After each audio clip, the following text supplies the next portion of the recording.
They're off.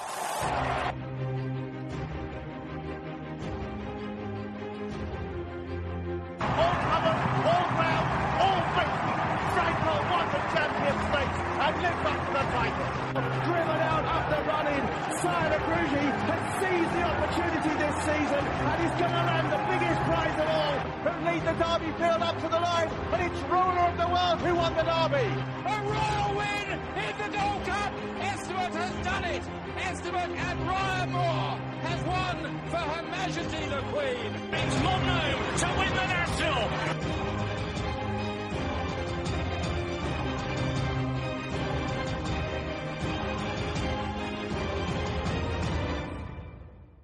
You're listening to Picks from the Paddock podcast.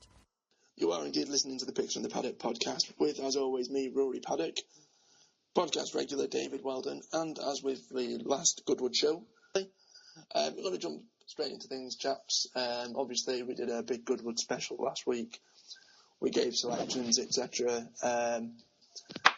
Me and Carl will shy away from this section, really, whereby the 6 we collectively gave did absolutely sweet FA.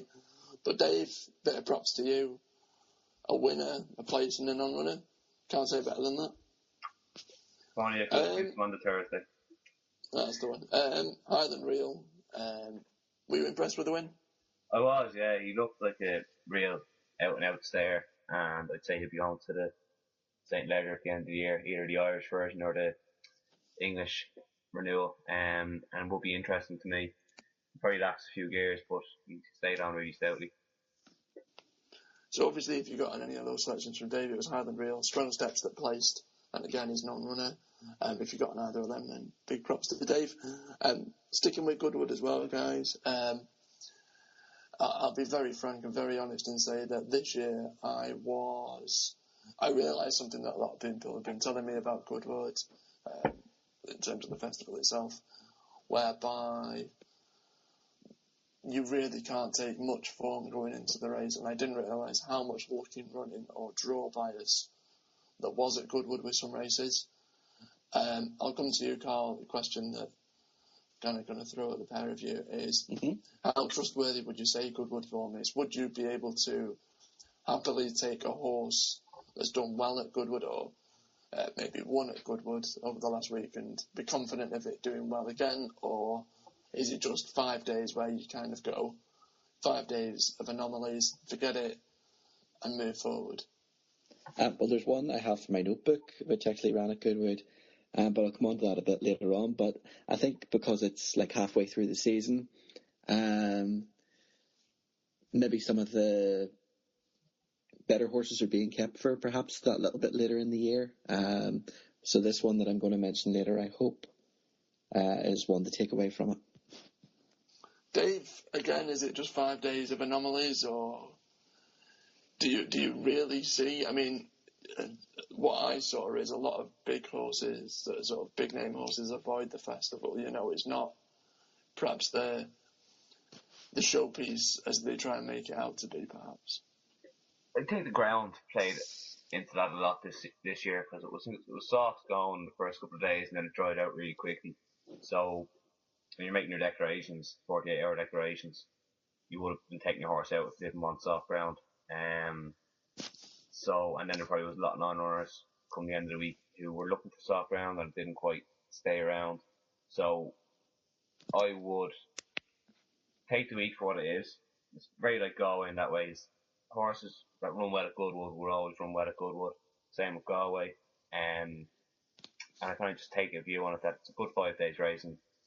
Leave it at that and move on. I mean, just whilst you touched upon Goodwood as well, Galway as well, even, I know that we didn't cover it in the podcast, but we did mention that the pair of you were going to be giving selections. Again, another, let's say, fantastic bit of form for yourself, Dave. Again, Carl, I'll keep quiet on your behalf. But thanks very much. Yeah, Dave, I think you did two. I think we only covered 4 days. We gave 2 selections per day over 4 days. Of your 4 selections, you ended up with 2 winners. Again, I think it was Modem on the Monday, is that right? Yeah, that's right, yeah. 5-1 SP. and the other one with Lily the Lioness, which would have been on the Wednesday. Yeah. What did that return at? I think it was 8-1 to finalist me. So again, if you listen to the podcast, you knew that the pair of them were giving selections for Go Away. Hopefully you managed to get on them. And another well done to Dave. Seeing as though we've touched upon them as well, gents, eye catchers. If you've been listening to the podcast regularly, you know that every week we'll note horses down in our sort of virtual notebook that are on the website to see at www.picturethepaddock.co.uk under eye catchers. Seeing as though you're the man informed, Dave, I'll let you fire one at us to kick things off. Yeah, it's multi-viz of Sheila Lavery's random maiden on Tuesday in the first race at Cork. The winner was very impressive and has some fancy entries and has some good form in the book already, so was well entitled to win it and did so at odds on. And he could be one to follow as well later on in the year because it comes from a lesser known yard and that's Only Mine. But the horse multi-viz that I'm going to put in the book ran very green coming out of stalls after jumping well. Was given an easy time by Shamie Heffernan, who was very good at giving 2-year-olds education on their first run. He only got one crack at the whip. Hung left off that crack, and finished fourth. Was miles back behind, so I think could be missed by people and could still go off a big price next time out. And I fully expect to either win or at least place at nice odds next time out. And how much would you be following that for? Would it just be for its next outing? Or? I'll see how it runs next time out. I fully expect it to win, and then it all depends what the handicapper does. So I follow it next time out, and then see what the handicapper does and go from there. Okay, so that's multi-viz backing it on its next outing. Carl, one from you? Well, the first one went on Saturday at Goodwood. This is the one I was talking about earlier. It was absolutely friendless in the market on the day. It was one of the Godolphin runners called Folkswood. I think it was predicted to go off about 7-4, and it drifted all the way out to around 7-2, 4-1, that sort of price. But won the style of a good horse, and I think it showed a lot of promise. A lot of astute judges thought that he was the one to beat on the day, and so he proved. So I think that's one to take out of the race going forward. Name of the horse again there, Carl? Folkswood. Folkswood. And would you be backing it just on its next appearance to the end of the season, next 3 outings? Where would you be going? I'd see where it goes. Like I say, it could receive any amount of entries now with the style of its win, so just see where it turns up and follow it next time anyway. Okay, one from myself. It's a bit of a cop-out, really. Again, considering that I somewhat slagged off Goodwood for me, also ran at Goodwood. It's a horse that you tipped up in our podcast, actually, Carl. Birchwood. I think it was ridiculously unlucky to finish 5th. He got squeezed and bumped and jostled. And He did. Came home flying at the end. I think you take that race out of it completely, and I think it's an absolute wonderful horse. I think wherever it goes next, it'll probably end up being favourite, but I just think it'll probably win. Yeah, back it until the end of the season as far as I'm concerned. Birchwood, Godolphin horse. And yeah, just stick with it. I think you can ignore its Goodwood form, and anything that it's done previously is pretty decent as far as I'm concerned. Dave, have you got another one for us? Yeah, I do. Yeah, it's one that won on Tuesday as well. Lopito de Vega. It won a race at 4 o'clock at Salisbury on Tuesday. It was very well backed overnight after opening at 5-1. It went in as short as 9-4, I think, in some places. And if you'd have to go back and watch this horse's run at Wetherby when it made its first start, being gelded and in a handicap. And it travelled like an absolute dream at big odds and got so badly hampered a couple of times and only finished 8th. Smaller field today, made the run himself, and was headed at one stage well coming to his final furlong, battled back really strongly. I'll be interested to see what the handicap does. I don't think he can be too harsh, given he only won by a neck. So he probably only get £4 for it at max, well I hope anyway. And I think he's better than that. I think he'll win again next time out. So that's Lopito de Vega. I think it's David Griffith's horse. And also, sorry, the yard have been in absolute horrendous form. So the fact the money came for this one and it won, I think there's more in the tank. And again, as with the others, back it next time out, or just... Back it next time and see how it goes. They probably won't follow for a while, but until we see what the handicapper does. Okay. And Carl? Yeah, my one actually, a change of code, went at Market Raisin on Sunday in the opening juvenile hurdle. It's our Kylie. It was second to Retro Valley of the David Dennis Yard, beating only 3/4 of a length, but Retro Valley was actually a previous course and distance winner. The two of them pulled almost 5 lengths clear of the third place John Ferguson horse, Arabian Oasis. She wasn't very good on the flat, in fairness, but perhaps hurdles is going to be the making of her, and I think she's one to follow. And that's our Kylie from trainer Tony Coyle, I think, is that right? That's it, yep, that's right. And again, I know, is it just a case of backing it like next time out, or...? Yeah, just watch and see what it does next time out, and particularly if it appears over at Market Raisin again, I would be very keen. Okay, and that's our Kylie. The one I'm going to end with is a horse that ran the other day and won the 2:30 at Nottingham yesterday by 5 lengths. Hadn't shown much at all in his previous 2-year-old races, but absolutely bolted up and won ridiculously convincingly. It's a Mick Shannon horse called Harlequin Rock. I think based on his previous form, it's done absolutely nothing. And I don't think, depending on where they sort of aim this horse, it's certainly not going to be any sort of pattern to all this did race. It'd be, perhaps some sort of handicap at some point, or, something like that going forward. I don't think they'll be stepping it up drastically. So I think with that in mind, I think it'll probably be worth backing next time out. I'd probably only back it next time out. I think if it was to do well again next time, then, they'd get a hold of it and stop it from doing anything really. But that's Harlequin Rock for Mick Shannon, and I'd back it next time it goes on course. Moving away in terms of eye catchers, etc., and racing just gone, one of the big things obviously of Goodwood was the retirement of Richard Hughes, previous champion jockey, won multiple Group 1s, didn't really have much to write home about at Goodwood, wasn't the best of festivals for him. I'll come to you first, Carl. Mm-hmm. Do you think it's the right time for him to have retired? I mean, a lot of people said that he had, one of the biggest operations in the UK in terms of the Hannon Yard. Okay, they've been somewhat quiet this year, but they've not been drastically bad. Do you think now is the time for him to retire, or he could have probably gone on? Yeah, I think his best years are behind him, and in fairness to Richard Hughes, it's probably time where he probably wanted to have a proper diet again and, just spend some more time with the family. So wish him every success in his new career, but for me, his best jockey days were done a long time ago. Dave, same with you. Do you think it's now the time to call it quits? Yeah, I think so, yeah. You can tell by him, I don't think his heart was really in it anymore, especially this season.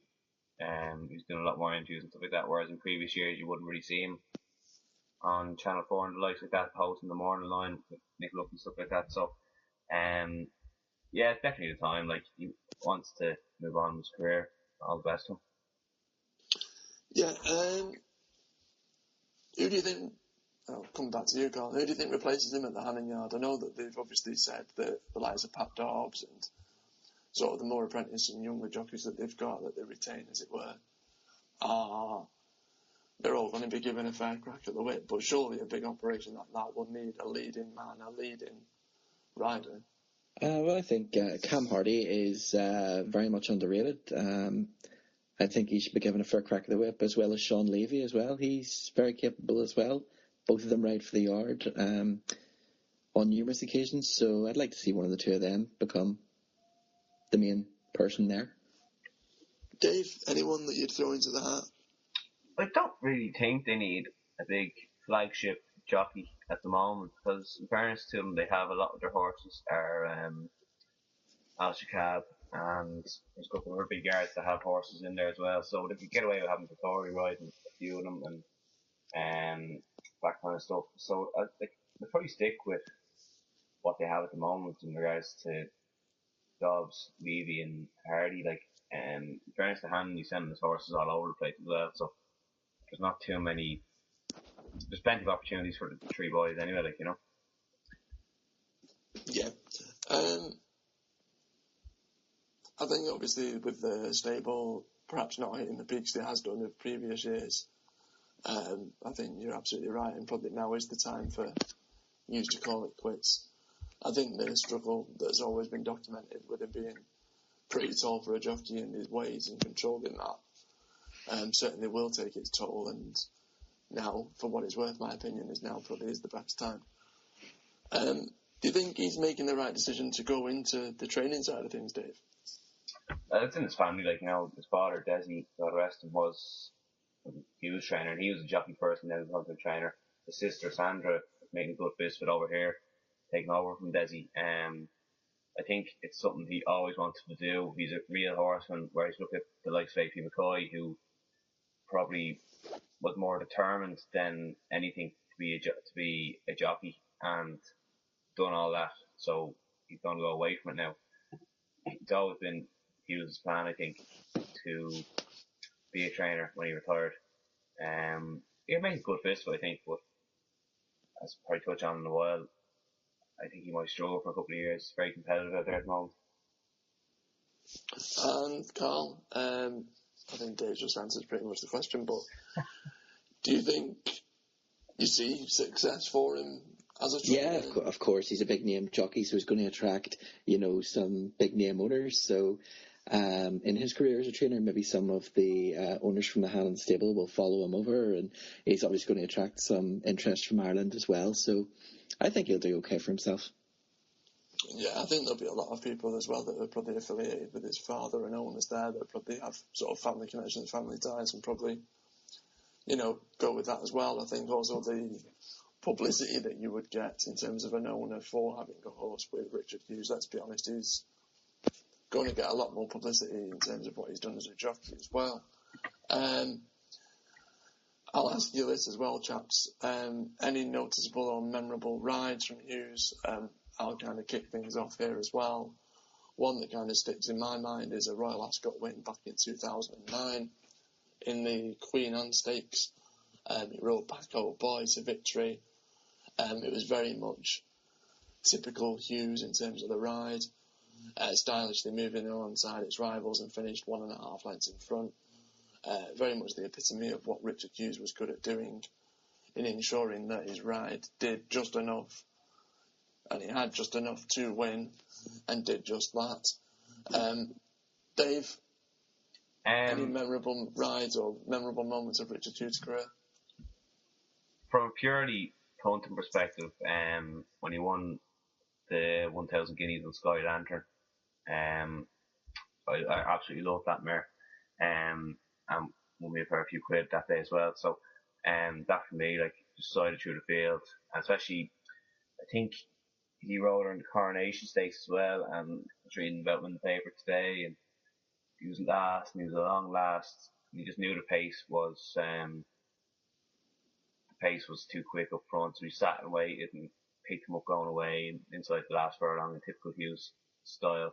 And just that remind me now, his ride on Salt Power as well last year, I think it was in the King's Stand, or even 2 years ago now, was just electric.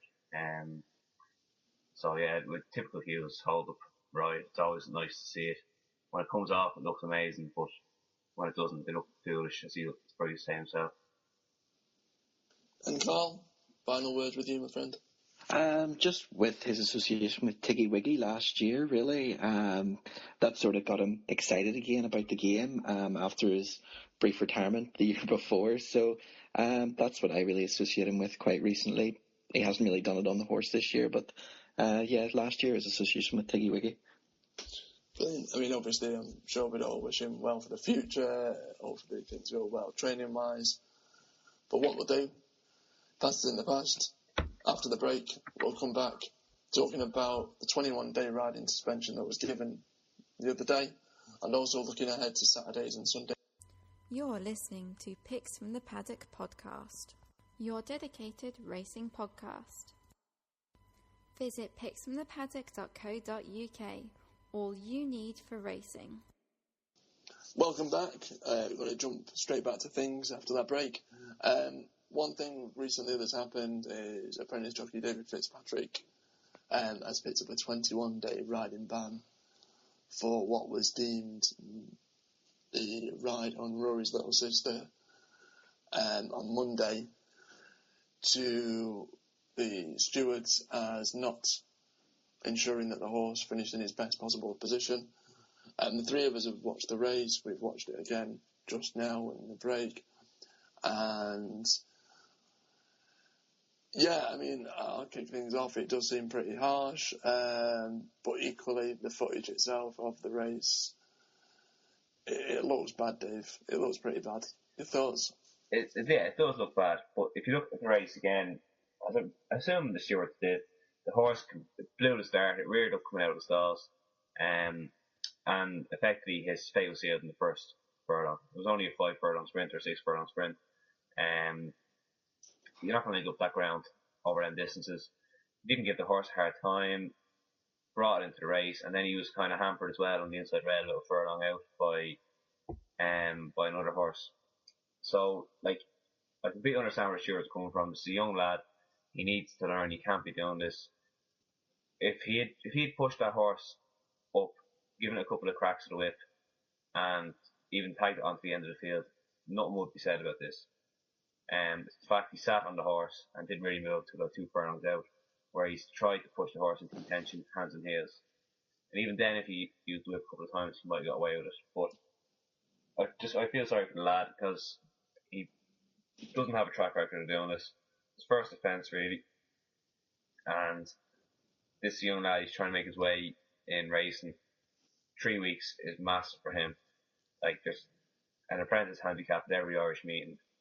And he's trying to pick up rides, get rapport with trainers, so he can get rides over the winter at Dundalk in similar races, and then try and get rid of his claim and move into full professional.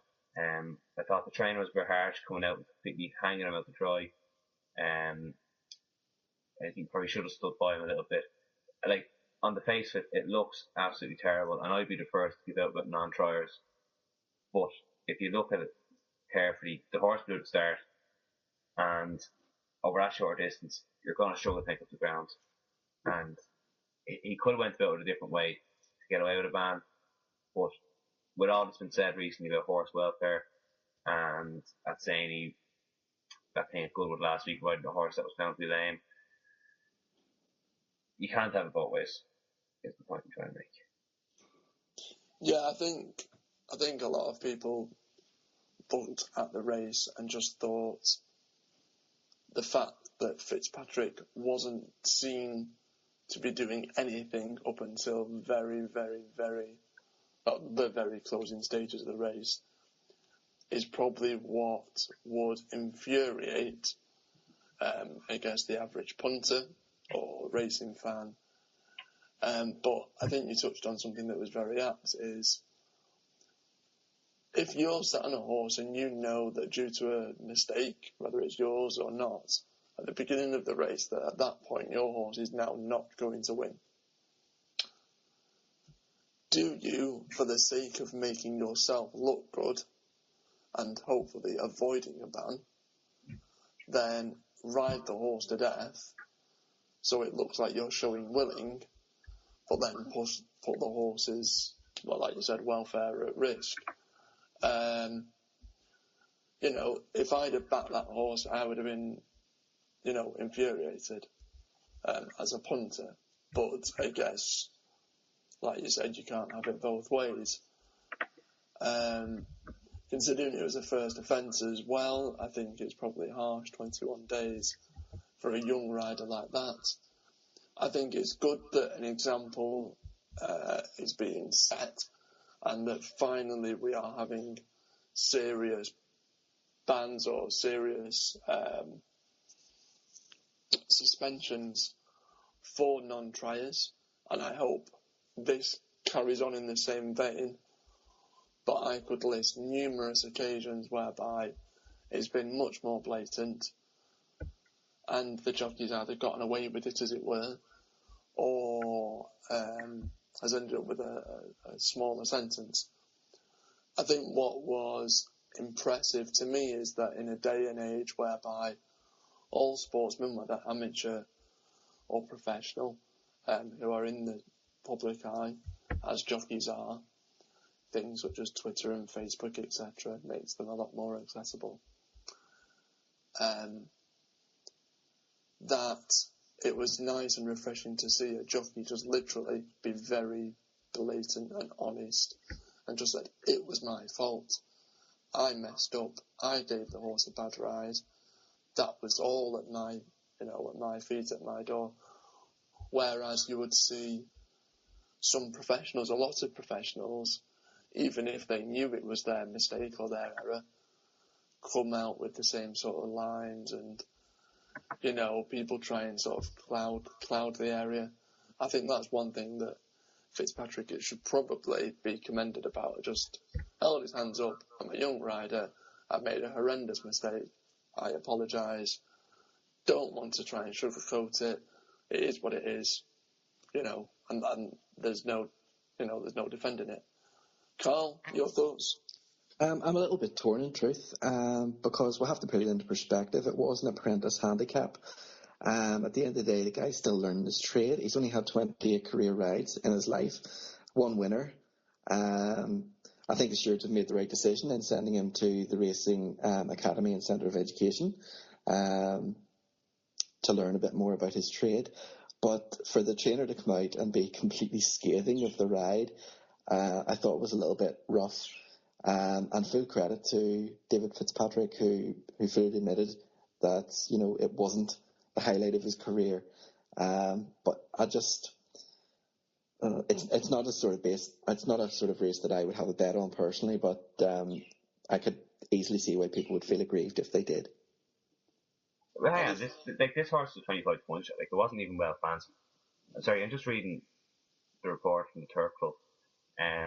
Trainer confirmed the instructions were to get cover and try and get her to run as best she could. But he stated after seeing the replay of the race, he discussed it with the ride. He stated the mare's best form is on soft ground. We needed to get her out, and there is a lack of sprints in recent times with an ease in the ground. So he wanted to run her today to run well and take it from there. He stated no plans for her, but will try to find a sprint on suitable ground. That to me is him covering his absolute behind. And he's absolutely left a young lad out to dry. And this lad's obviously talented. He's down, only paying 4 in apprentice handicaps, which is half decent. With the right rides, he can go far. I'm pretty sure I've seen him ride before. He's tidy. And I just think it's an absolute fiasco from Duffy, the trainer. What do you think would have been the best outcome? I know, playing devil's advocate here, Dave, but if it was down to you. He had to be banned, and given it was an apprentice handicap, he had to be banned severely. I've no real problems with that. My biggest issue is the trainer. Like, the instructions were to get cover and drop it out. Jockey's come out and said, I got it wrong. I dropped him out too far. As he thought the field were going very fast. He's only a young lad. He's probably ridden around Nace only a couple of times in his life. It is a hard one, but I just think it's been handled very badly, and the fact this is now a worldwide, not even a worldwide thing, a European. It's only his second ride at Nace. Come on, common sense needs to prevail, surely. Yeah, you'd think so, wouldn't you? I think, personally, I think the best thing that can come out of this is that, although unfortunate for David Fitzpatrick, whereby he's now going to be an example, I would like 21-day ban minimum for non-triers where it's blatant. And like I said, I've seen far worse than this. And I hope that from this point onwards, an example and a standard is set for all racing across the UK and Ireland that follow suit, that use this going forward to ensure that non-triers, as they are deemed, is cut minimally, and those that instruct a jockey to do so, whether they should or shouldn't, also see some sort of penalty if that can be proven, and go and sort of hopefully the sport can improve from this. I just do feel very, very sorry for the young lad who's now going to be made a scapegoat and example of. And it's not just in the racing press, but the likes of Sky Sports and big, multinational sports news agencies have picked up on this story as well. Hopefully, the 3 weeks will be, will disappear as quick as possible, and he can get back to showing what he does best in the saddle. So I think it's absolutely, we probably wish him well, but the ban is what it is. It's a shame it was handled the way it was, though. Moving forward, though, chaps, obviously a lot of people will be listening to this podcast, especially after your success last time, Dave, in the hope of getting a few winners. There's 4 group races this Saturday. Saturday and Sunday. The first 2 we'll look at are on the Saturday. We've got the Sweet Solera Stakes at Newmarket and the Rose of Lancaster Stakes at Haydock. Both will be covered on TV. I know you'll be covering them personally, Dave. Any particular preference? Which one we start off with? No, fire away. Fire away. Okay, then we'll go to Newmarket and we will go to what is the Sweet Solera Stakes. Carl, any selections here? Well, the one I had sort of picked out, and I'm sorry if I'm stealing this off anybody, but is Bint Al Reem. Locally trained, she's a course and distance winner, and her form of her last win is beginning to work out. Notary was third behind her on debut and franked that form at Goodwood last week when getting the better of Annabelle. So I think the Charlie Appleby runner could well be the one to beat here. Dave? The one I'm going to go for is first time out winner. Now, it was only a Kempton maiden, so it's very not the highest quality, but it was well supported that day. The horse form has worked out all right. A couple of winners coming out since, but it's Hawksmoor for man in form, Hugo Palmer. Harry Bentley's been booked to ride this horse again after winning on the last time, and it hasn't more filly. They usually take a bit more to come forward.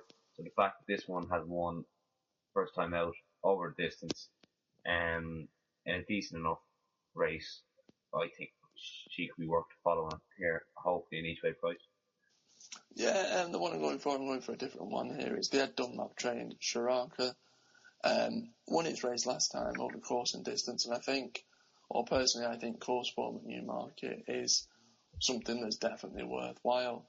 I know that obviously with 2-year-old form, many won't have obviously been tested over at Flat HQ, but I think considering this horse has proven its worth at the course and over the distance and the trip, I think it's definitely worth, if it's an each way play, definitely worth a go.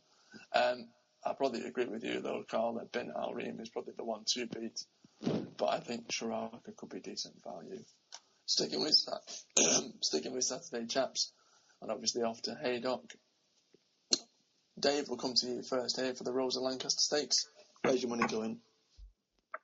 It's an interesting enough race. There's a couple of well-seasoned and hardened handicappers in here, the likes of Firefighting and Assault and the likes of that, but it's the unexposed 3-year-old intellect that from Roger Varian and Paul Hannigan as he rides.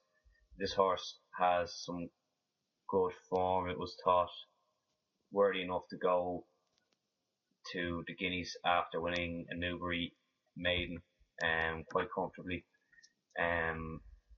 It wasn't really fancied that day. Keeble's come out and won since, and it's well franked form. Got no run at all in the 2000 Guineas, and Roger Varian has come out and said, listen, it was too soon. The horse wasn't ready, wasn't mature enough.